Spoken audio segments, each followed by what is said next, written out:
rata-rata lama sekolah anak-anak Bogor ini baru di 10,5 tahun. Ya, jadi kalau sekarang teman-teman semuanya sudah jadi mahasiswa, ini sebuah keberuntungan ya. Sebuah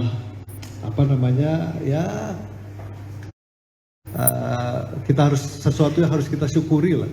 Nah, ternyata di lingkungan kita masih banyak anak-anak yang putus sekolah.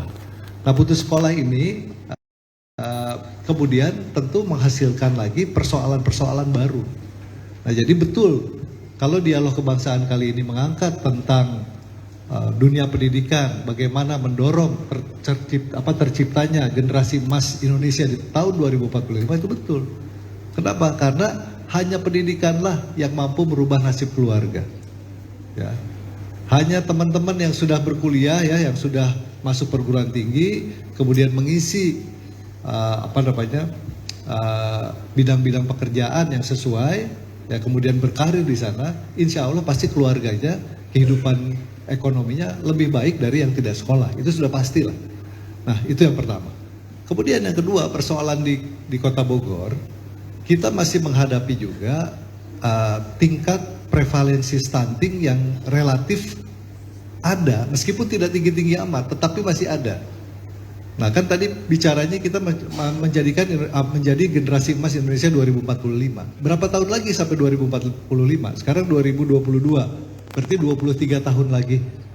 Nah, kalau misalnya prevalensi stunting seluruh Indonesia tidak ditekan semaksimal mungkin, ya, Presiden sudah mencanangkan di tahun 2024 itu prevalensi stunting kita di kisaran 14%.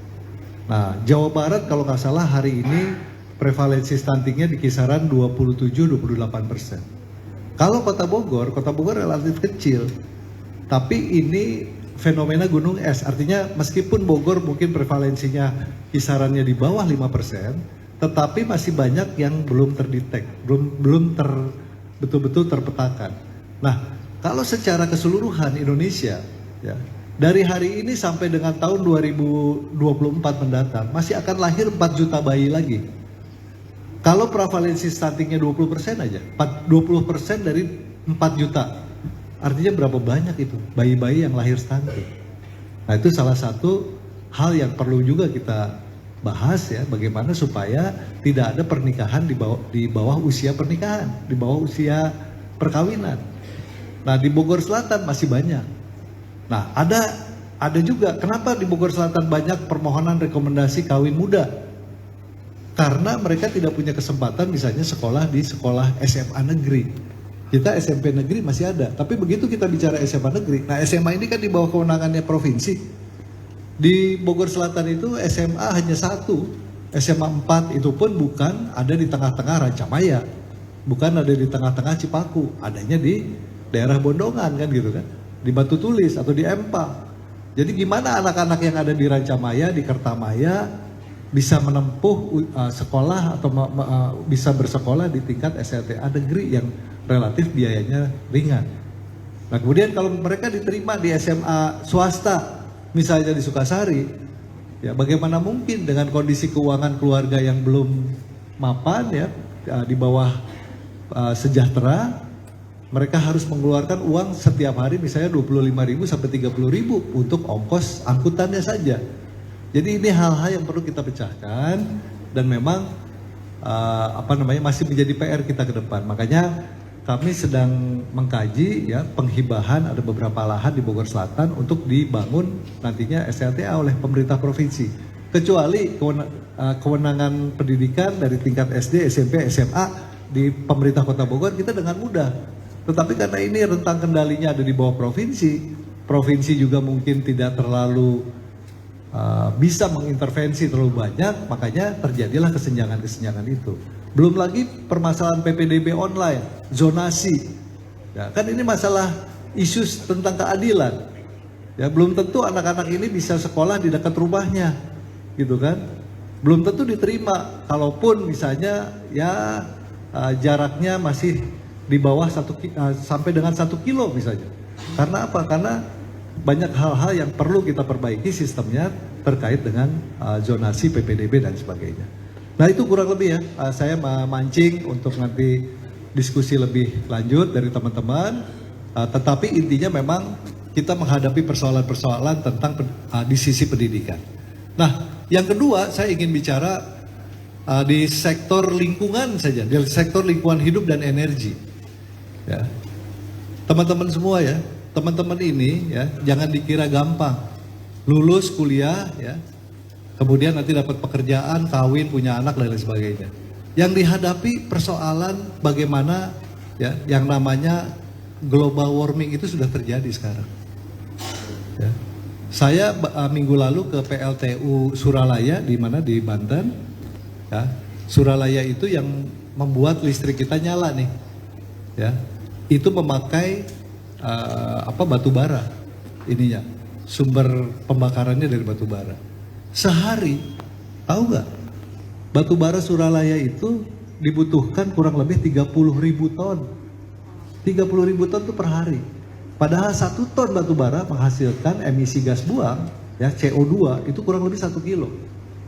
Nah jadi kalau hari ini teman-teman menghadapi hujan yang ekstrim, kemudian longsor dan sebagainya, kemudian permukaan air laut naik, ya itu dari perilaku kita juga yang masih memanfaatkan energi fosil sebagai salah satu bahan bakar. Teman-teman pada naik motor semua, memang nggak menghasilkan emisi gas buang, menghasilkan. Jadi kita sedang menggali kuburan kita sendiri. Nah ini perlu pemikiran-pemikiran, boro-boro kita mikirin 2045 generasi emas. Apakah 10 tahun lagi yang namanya ozon masih seperti sekarang? Apakah kita bisa mampu menahan dalam waktu 5 tahun ke depan tidak ada peningkatan 2 derajat Celcius, peningkatan suhu bumi? Karena begitu 2 derajat tidak bisa kita pertahankan, permukaan air laut meningkat. Ya. Apa yang terjadi? Rotasi bumi melambat. Ya, itu yang artinya efeknya dahsyat itu. Bencana alam, rupa-rupa. Nah, teman-teman sendiri. Nah, makanya kita juga harus pikirkan. Jadi diskusi yang kedua tadi tentang bagaimana kita menyelamatkan alam dan lingkungan kita. Dan kita masih bebas sekarang kan. Kalau subsidi dicabut, ya subsidi bahan bakar dicabut, wah marah semua. Padahal subsidi bahan bakar itulah yang mempercepat pemanasan global. Ya karena kita bebas kan, dengan harga yang murah kita bisa beli bahan bakar kapan saja kan gitu kan. Nah, sementara cadangan minyak, ini kita bicara terakhir ya, saya bicara nih cadangan minyak kita. Jadi teman-teman sekarang nih usia berapa? 21, 22 lah ya. 23 tahun lagi mestinya teman-teman ini sudah ada yang jadi presiden. Iya kan? Sudah ada yang jadi gubernur, sudah ada yang jadi wali kota bupati, sudah ada yang jadi anggota DPRD. Ya. Tetapi tadi mampu nggak kita melewati permasalahan-permasalahan alam dan lingkungan yang harus kita jaga? Ya. Nah, kalau kita bicara data dari BP Migas, dari SKK Migas, ya, berapa cadangan minyak Indonesia? Cadangan minyak Indonesia itu tinggal 1,3 miliar barrel. Ya, 1,3 miliar barrel. Anggap aja punya duit di ATM 1,3 miliar. Kebutuhan sehari-hari, kebutuhan Indonesia per hari itu 180.000 barrel. 1,8 juta barrel per hari. Dipenuhi oleh lifting dalam negeri dari sumur-sumur minyak Indonesia itu cuma 1,2 juta barrel.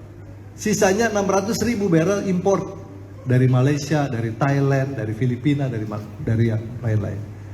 Nah artinya kalau kita punya uang 1,3 miliar rupiah di ATM, setiap hari diambil 1,2 juta, kurang lebih 9 tahun lagi minyak kita habis.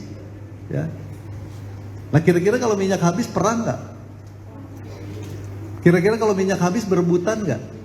Berebutan. Ya, jadi jangan dikira belum kita bicara 23 tahun lagi generasi emas, 9 tahun lagi energi fosil kita akan habis ya. Belum lagi tadi isu lingkungan, ozon yang semakin membesar, ya peningkatan suhu bumi ya. Dan banyak isu-isu lain yang harus kita pecahkan. Dan dipecahkannya oleh siapa? Oleh generasi muda. Jangan buang sampah sembarangan. Kenapa? Karena tadi setiap sampah yang dibuang ya kemudian tidak diproses atau mencemari lautan, itu juga menambah tingkat emisi gas buang, menambah tingkat emisi karbon. Jadi jangan dikira buang sampah sembarangan itu nggak ada kaitan dengan peningkatan suhu bumi. Ya, makanya tidak boleh yang namanya apa footprint itu kan, apa istilahnya? Saya lupa ada istilah lingkungan.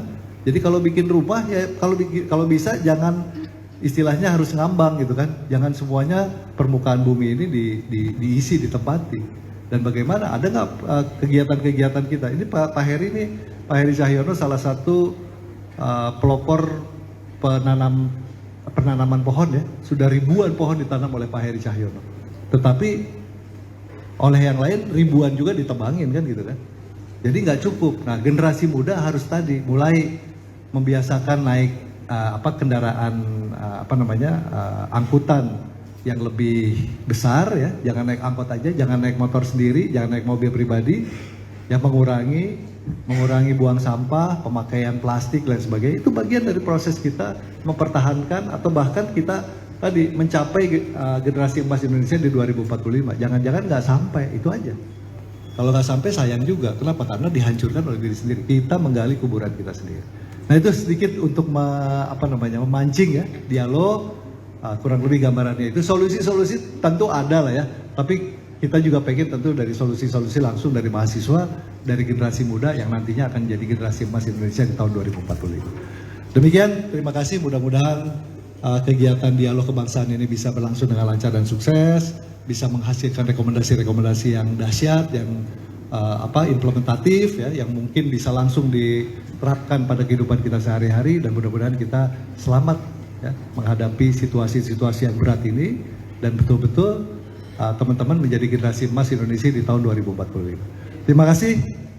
Demikian saya tutup. Wabillahi taufiq wa hidayah. Wassalamualaikum warahmatullahi wabarakatuh.